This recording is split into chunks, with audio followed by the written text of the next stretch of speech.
अनुशासन स्थापित करना यह सबसे महत्वपूर्ण बात है। एक विद्यालय में अनुशासन अगर नहीं है तो फिर वो विद्यालय अच्छा विद्यालय नहीं है, ये कह सकते हैं। आप लोग खुद भी लिख के रखवाते हैं, जगह जगह देखने पढ़ने को मिलता है। अनुशासन ही देश को महान बनाता है, वास्तव में वो महान बनाता है। अगर अनुशासन नहीं है तो वहां पे कोई चीज अच्छा नहीं मिलेगा, चाहे वो स्कूल हो, चाहे हमारा घर हो। हमारे बच्चे अनुशासित नहीं है, पति पत्नी अनुशासित नहीं है, तो परिवार का जो सुख शांति है वो बिल्कुल नहीं रहेगा। तो इसी प्रकार से अनुशासन बहुत महत्वपूर्ण चीज है। ये हमारे विद्यालय में दिखना चाहिए, हर रूप में दिखना चाहिए। आपके साफ सफाई में आपके बच्चे जाते हैं तो बच्चों का जो साइकिल है, मोटरसाइकिल है, वो व्यवस्थित रखा हुआ रहे। क्लासरूम में अगर बच्चे जूता चप्पल उतार के क्लास में प्रवेश करते हैं तो जूते चप्पल जो है लाइन से रखा रहे। क्लास की साफ सफाई भी रहे। साफ सफाई बहुत महत्वपूर्ण चीज है, वो बिल्कुल अनिवार्य है। कई स्कूल में देखने को मिलता है कि चपरासी भी है, स्वीपर भी है, लेकिन सफाई नहीं हो पाती।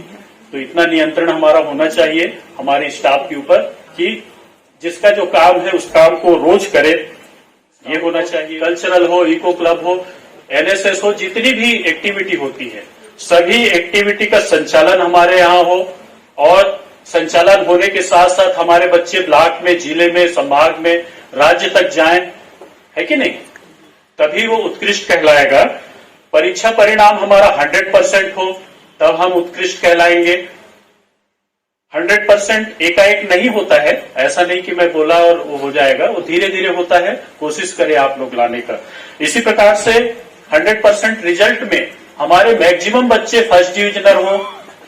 हमारे यहाँ मान लीजिए 100 बच्चे दर्ज हैं, 70-80 बच्चे फर्स्ट डिवीजन में आ गए, तो ये माना जाएगा कि हमारा जो अध्ययन अध्यापन था उत्कृष्ट था और बढ़िया था। इसी प्रकार से आपका ऐसा रिजल्ट आएगा तो निश्चित रूप से आपके स्कूल के बच्चे टॉप 10 में भी आएंगे, तो टॉप 10 में भी आ सकते हैं। ऐसा हमारा एक मापदंड हो। हमारे बच्चों का चयन 12वीं पास होने के बाद आईआईटी में, एनआईटी में, मेडिकल कॉलेज में या इस प्रकार की जो बड़ी संस्थाएं हैं वहां पे बच्चों का अगर चयन होता है तो हमारी संस्था का एक मापदंड होगा कि हम उत्कृष्ट हैं। इसी प्रकार कल्चरल एक्टिविटी में, स्पोर्ट्स में, एनसीसी में, स्काउट में नेशनल तक जाएं, स्टेट तक जाएं, बच्चे राष्ट्रपति, राज्यपाल पुरस्कृत होकर के आए स्काउट एनसीसी में, तब माना जाएगा कि हमारी ये एक्टिविटी उत्कृष्ट थी। इसी प्रकार जो अन्य एक्टिविटी हैं, ड्राइंग कॉम्पिटिशन, साइंस के, मैथ्स के ओलंपियाड और भी बहुत सारे कार्यक्रम होते हैं, वाद विवाद है, जीके है, निबंध है, ऐसे कार्यक्रम में नेशनल लेवल तक, स्टेट लेवल तक पहुंचे, ये एक मापदंड हो सकता है कि हमारा विद्यालय उत्कृष्ट है। और इसी प्रकार सबसे महत्वपूर्ण बात जिसपे हम लोग चर्चा नहीं कर पाते हैं, हमारे बच्चों में नैतिक मूल्यों का विकास भी होना चाहिए, है कि नहीं? हमारे बच्चे गुरुजनों का सम्मान करें, माता पिता का सम्मान करें, जो जरूरतमंद लोग हैं उनकी मदद करें। वो इस प्रकार के गुणों का भी विकास हमको बच्चों को करना रहेगा, और हमारे बच्चे जीवन जीने की कला सीखेंगे तभी ये माना जाएगा कि हमने उनका सर्वांगीण विकास किया। अन्यथा कहीं न कहीं हमारे विकास के क्रम में कोई कमी रह गई, ऐसा हमको मानना पड़ेगा। और बच्चों में अगर उनके आदतों में, उनके जीवन शैली में सकारात्मक परिवर्तन आ रहा है तो हम ये मानेंगे कि हमारा जो संस्कार है, हमारी जो शिक्षा है वो सही है और हमने बच्चों का सर्वांगीण विकास किया है। ठीक है, तो यही आप लोगों को बताना था। ये उत्कृष्ट होने का ये मापदंड है मेरे हिसाब से, और भी बहुत सारे पॉइंट इसमें हो सकते हैं। मोटे तौर पे जो सामान्य वैल्यूएशन होता है उसमें इन्हीं बिंदुओं को हम लोग देखते हैं, तो ये होना चाहिए। और उसके बाद थोड़ा कम है तो अच्छा, तो शुरुआत में आप लोग अच्छा विद्यालय बनाने का प्रयास करें। बहुत सारे विद्यालय अभी भी अच्छे हैं, ऐसा नहीं है कि नहीं है, बहुत सारे विद्यालय सामान्य रहते हैं, या कहना चाहिए पुरस्कार रहते हैं। एक होता है ज्ञानदीप पुरस्कार, जिसके अध्यक्ष कलेक्टर महोदय रहते हैं और सचिव उसके जिला शिक्षा अधिकारी होते हैं। और दूसरा होता है शिक्षा दूत पुरस्कार, जिसमें कि हमारे अध्यक्ष रहते हैं जिला शिक्षा अधिकारी और विकासखंड शिक्षा अधिकारी उसके सचिव होते हैं, और पूरी एक समिति रहती है और उनके निर्णय के आधार पर यह पुरस्कार दिया जाता है। मैं जितने भी आज के हमारे पुरस्कार प्राप्त करने वाले शिक्षक हैं, मैं उनसे सभी से अनुरोध करूंगा कि सामने आपने सभी ने आसन ग्रहण कर लिया है और अगर कोई पीछे बैठे हो तो कृपया सामने आ जाए। बगल में एक हॉल है जहां पर की लंच की व्यवस्था है। आप सभी पुरस्कार प्राप्त करने वाले शिक्षक भी वहां लंच के लिए सादर आमंत्रित हैं। आपके साथ आपके परिवार के कोई आए हैं तो वो भी लंच ग्रहण करके जाएंगे। इसके बाद फिर प्राचार्यों का जो कार्यशाला है वो कंटिन्यू रहेगा। केवल जो पुरस्कार प्राप्त करने वाले हैं वही यहां से प्रस्थान करेंगे, लंच ग्रहण करेंगे अनिवार्य रूप से। इस कार्यक्रम के बाद हमारे जिला शिक्षा अधिकारी महोदय, जो वर्तमान में एक प्रमोशन हुआ था सहायक शिक्षकों से लेके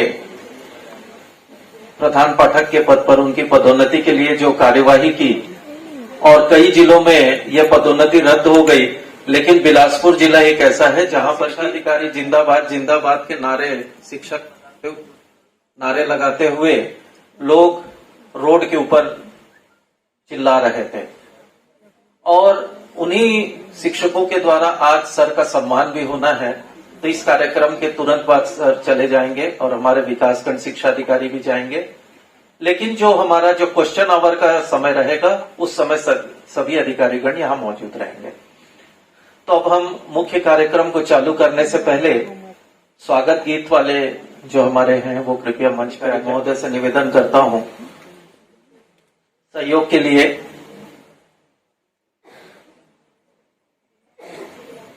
मनोज वैद्य सर कृपया सहयोग करें।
पश्चात जिला शिक्षा अधिकारी महोदय श्री डी.के. कौशिक जी का स्वागत के लिए प्रदीप श्रीवास्तव जी से ही मैं अनुरोध करता हूँ।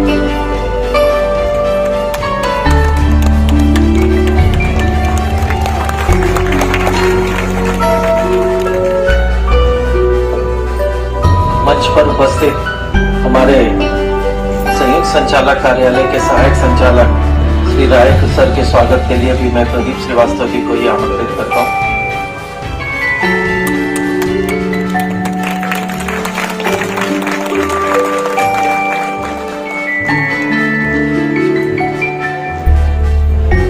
कृपया स्वागत का कार्यक्रम जल्द से जल्द करें।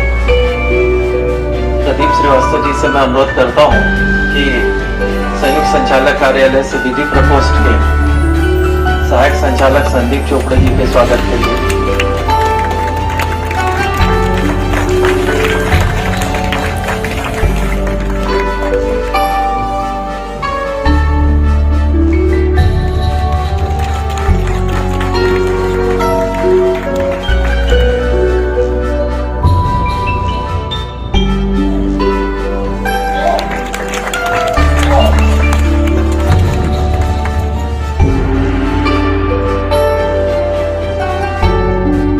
में ज्ञानदीप पुरस्कार प्राप्त करने वाले हमारे जो शिक्षक हैं वो दुर्गेश कुमार देवांगन, ये बिल्हा ब्लॉक से हैं। मीरा रजक, दुर्गेश देवांगन जी गढ़वट से हैं। मीरा रजक शासकीय पूर्व माध्यमिक शाला जिंगटपुर विकास खंड कोटा। श्रीमती रूमला करकेट्टा शासकीय पूर्व माध्यमिक शाला टिकारी मस्तूरी, आप 3 शिक्षकों को ज्ञानदीप पुरस्कार मिला है।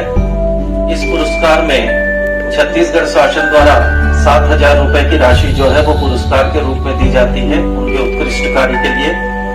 इसी प्रकार शिक्षा दूत पुरस्कार के लिए बिल्हा ब्लॉक से निशा अवस्थी, रामनगर शाला से है ये, श्रीमती दीपिका श्रीवास्तव हरदी से हैं, श्रीमती राजकुमारी आर्मो रामपुर से हैं आप भी, कोटा ब्लॉक से दीप्ति दीक्षित खरगहनी से हैं, श्री दिनेश चतुर्वेदी डबरीपारा, अनिल दास मानिकपुरी केटलीपारा, तखतपुर ब्लॉक से श्रीमती स्वाति कश्यप ठाकुर कापा, रामेश्वर प्रसाद श्रीवास कुरेली, संगीता सानन सकरी से हैं, मस्तूरी ब्लॉक से चरण दास महंत,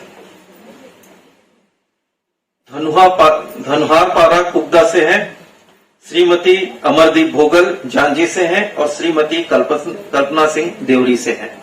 मैं आप सभी को बहुत बहुत बधाई देता हूं और उद्बोधन के लिए आशीर्वचन के रूप में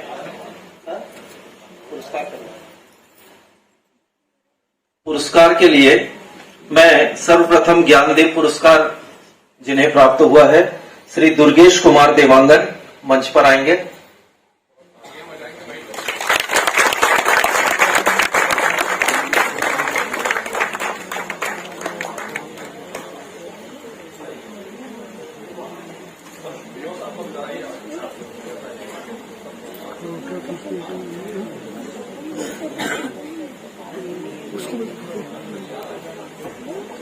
मैं संयुक्त संचालक महोदय और जिला शिक्षा अधिकारी महोदय संयुक्त रूप से मैं अनुरोध करूंगा कोटा ब्लॉक से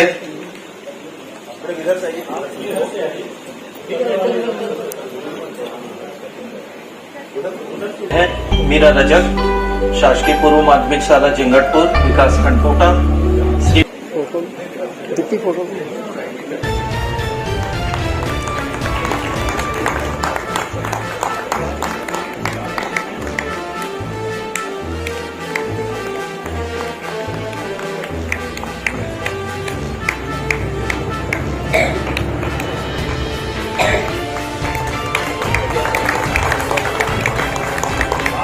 श्रीमती रूमना किरकेटा टिकारी शाला से,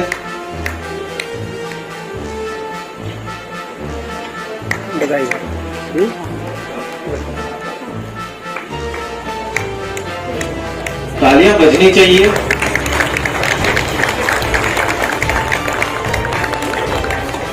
हमारे बीच के शिक्षक हैं जिन्होंने उत्कृष्ट कार्य किया जिसके लिए उन्हें पुरस्कार प्राप्त हुआ है।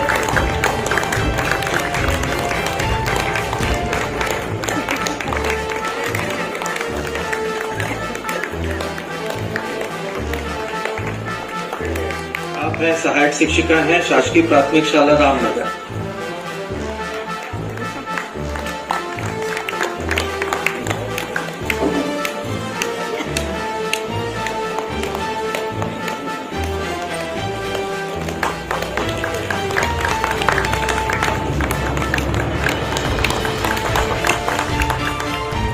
दीपिका श्रीवास्तव मैडम आएंगे कृपया ऊपर।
शिक्षक शासकीय प्राथमिक शाला डबरीपारा।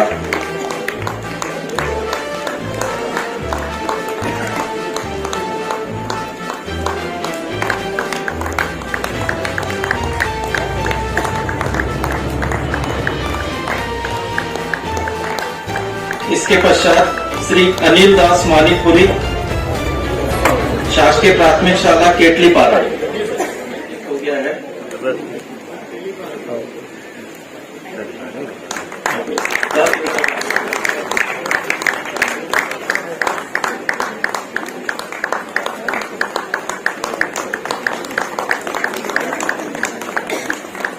नेक्स्ट आएगी तखतपुर ब्लॉक से श्रीमती स्वाति कश्यप, शासकीय प्राथमिक शाला ठाकुर कापा।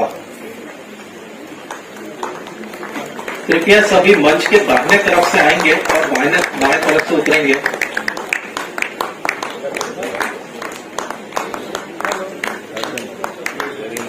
नेक्स्ट है श्रीमती रामेश्वर प्रसाद श्रीवास, शासकीय प्राथमिक शाला पुरेली।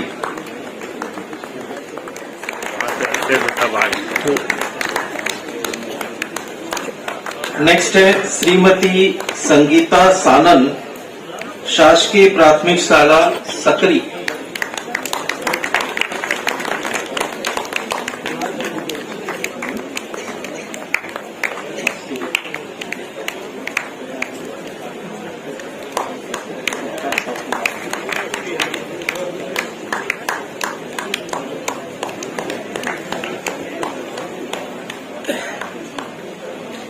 श्री चरणदास महंत, धनुहारपारा कुप्ता।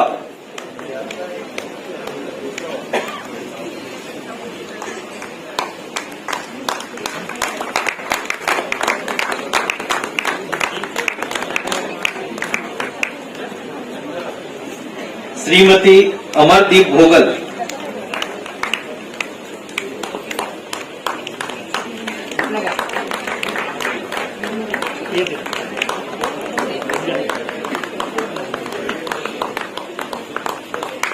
श्रीमती कल्पना सिंह, आप हैं देवरी से।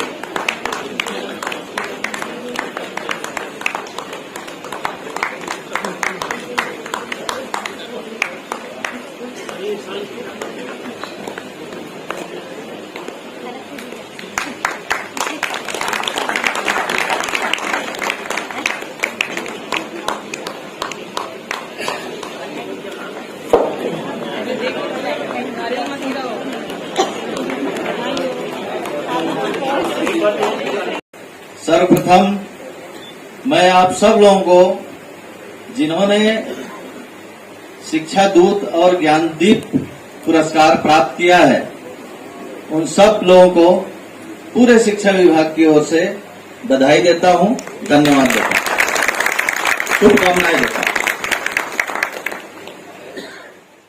जो कोई न कोई पुरुषार्थ का काम करता है, तो आपने कोई न कोई अच्छा काम किया होगा, इसलिए चयनित होकर के आप लोग पुरस्कार प्राप्त कर रहे हैं। इसके लिए आप लोग बधाई के पात्र हैं। हम सब शिक्षक हैं, चाहे किसी भी पद पर हों, एक निश्चित हिस्सा पढ़ाते हैं। तो हम किसी छात्र को ये नहीं कह सकते कि ये हमारे कारण इन्होंने ऊंचे पद पर प्राप्त किया, क्योंकि उस छात्र के जीवन के सफलता में हमने केवल एक निश्चित कालखंड में निश्चित पाठ्यक्रम पढ़ाया है। और उस समय गुरु जो है वो अपने गुरुकुल के आश्रम में रख करके उनकी सारी व्यवस्था करते थे, वहीं रहते थे, वहीं खाना पीना, वहीं शारीरिक शिक्षा, वहीं योग की शिक्षा, अपने कर्तव्यों का, शिक्षकी कर्तव्यों का ईमानदारी से निर्वहन नहीं करते हैं, तो वहीं हमारा सम्मान धीरे धीरे घट जाता है। तो आप सब लोगों को मैं कहना चाहूंगा कि जो भी हम शिक्षक हैं, मूल रूप से बच्चों की शिक्षा के लिए काम कर रहे हैं। तो हम जिस विद्यालय में, जिस संस्था में है, उस संस्था में बच्चों का ज्यादा से ज्यादा हित हो सके, बच्चे ज्यादा से ज्यादा सीख सके, ये प्रयास हमारा रहना चाहिए। वो अपने अंदर निहित क्षमताओं को बाहर प्रकट करे और अपने व्यक्तित्व का निर्माण करे। तो गुरु शब्द जो है आपने समझा, शिष्य वो है उसके अंदर सारी शक्तियां विद्यमान हैं, लेकिन जो माया का आवरण और अज्ञानता का आवरण उसके अंदर ढका हुआ है, उसको शिक्षक उसको धीरे धीरे हटाता है ज्ञान के माध्यम से। तो जो शेष बचता है वही शिष्य है।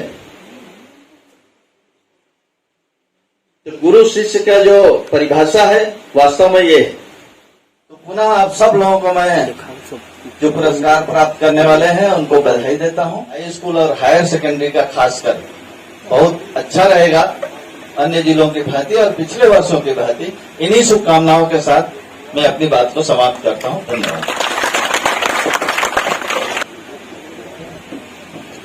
सम्मानित मंच, सम्मान प्राप्त करने वाले समस्त शिक्षकगण, शिक्षिकागण और समस्त सम्मानित प्राचार्यगण, गुरु का जो स्थान होता है भारतीय संस्कृति में सबसे बड़ा होता है। आप जानते हैं जो दोहा कबीरदास जी की है वो सुने हैं, पढ़े हैं। गुरु गोविंद दोऊ खड़े काको लागू पाओ। अगला लाइन बताइए। बलिहारी गुरु आप नो गोविंद दियो बताए। स्वयं जो भगवान है वो बोलते हैं कि हम दोनों खड़े हैं, भगवान और गुरु खड़े हैं। तो अगर उनसे प्रश्न किया जाता है कि पहले किसका हम चरण स्पर्श करें, तो भगवान स्वयं बोलते हैं कि आप गुरु का चरण स्पर्श कीजिए। मतलब हमारे भारतीय संस्कृति में गुरु का जो स्थान है वो भगवान से भी ऊंचा है, प्रस्ताव नहीं मिल पाते। तो फिर से मैं कहना चाहूंगा कि आपका जो रिसर्च है, आपकी जो खोज है, अच्छे शिक्षकों को आप लगातार ढूंढते रहें। और कैसे ढूंढेंगे? विकासखंड शिक्षा अधिकारी भी यहाँ पे उपस्थित हैं, जिला शिक्षा अधिकारी भी हैं, मैं स्वयं भी हूँ संयुक्त संचालक के रूप में। कैसे ढूंढेंगे?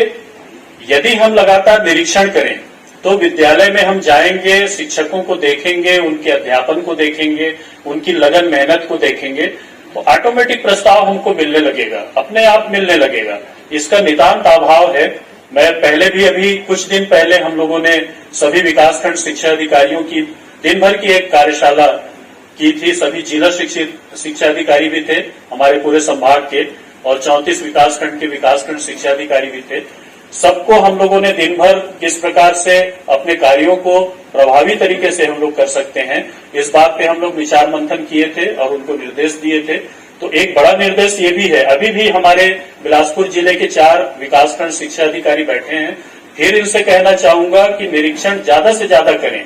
आपके साथ में आपके एबीओ हैं, आपके बीआरसी हैं, आपके सीएससी हैं, सभी लोग स्कूल तक जाएं ताकि जो अच्छे शिक्षक हैं उनकी पहचान हमारे उंगलियों में रहे।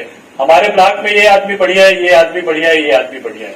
अभी ये होता है कि हम पत्र जारी करते हैं, आप प्रस्ताव दीजिए, दोबारा रिमाइंडर लेटर जारी करते हैं। पत्र मिला है तो वो प्रशस्ति पत्र, ये सभी चीजें लगा के जब आप अपनी फाइल सबमिट करते हैं तो समिति के समक्ष इसे प्रस्तुत